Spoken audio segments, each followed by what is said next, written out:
Some ethical decisions are apparent and easy to implement. While driving in my town one snowy afternoon, I noticed a young woman had stalled her car on a side street. I pull over to help. Yes, I have to sacrifice some of my time to assist her, but the cost is essentially low.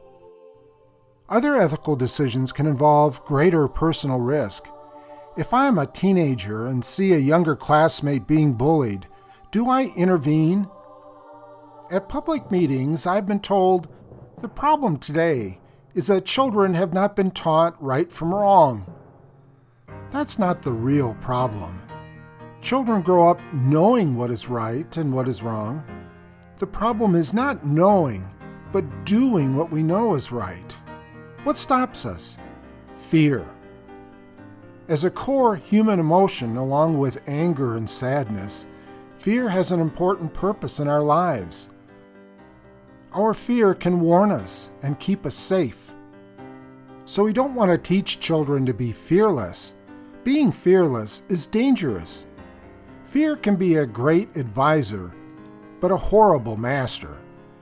If we make decisions out of fear, we set aside our ethics for expediency. When fear is our master, we are no longer in control.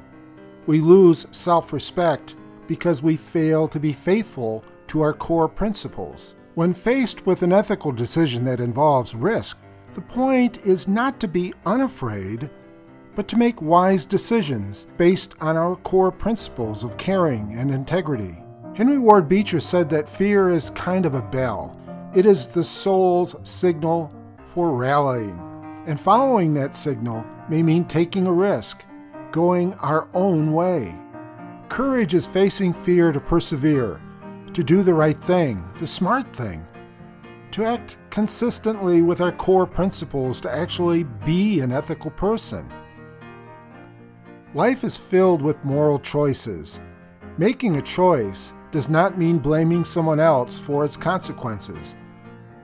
Sometimes courage requires speed like a sprinter. You see a car overturned and you stop to help, or you respond quickly to a child in danger. The risk is panic. Sometimes courage requires endurance, like a long-distance runner. As a play therapist, I worked with children who had the fatal disease of cystic fibrosis. Their parents had the courage to overcome fear, to bring happiness into the lives of their children day after day. The risk here is depression. Living up to our core principles is not going to be easy. The consequences of doing the right thing are not always pleasant. Having courage means facing fear and enduring with a certain grace under fire. Acting with a code of ethics does not make life easier. It makes us better people, a person who has the strength and courage of self-respect. And as we grow older, we can look back with pride on the choices we made. Muddy Waters, American blues singer, said, "You can't be the best. You can just be a good one."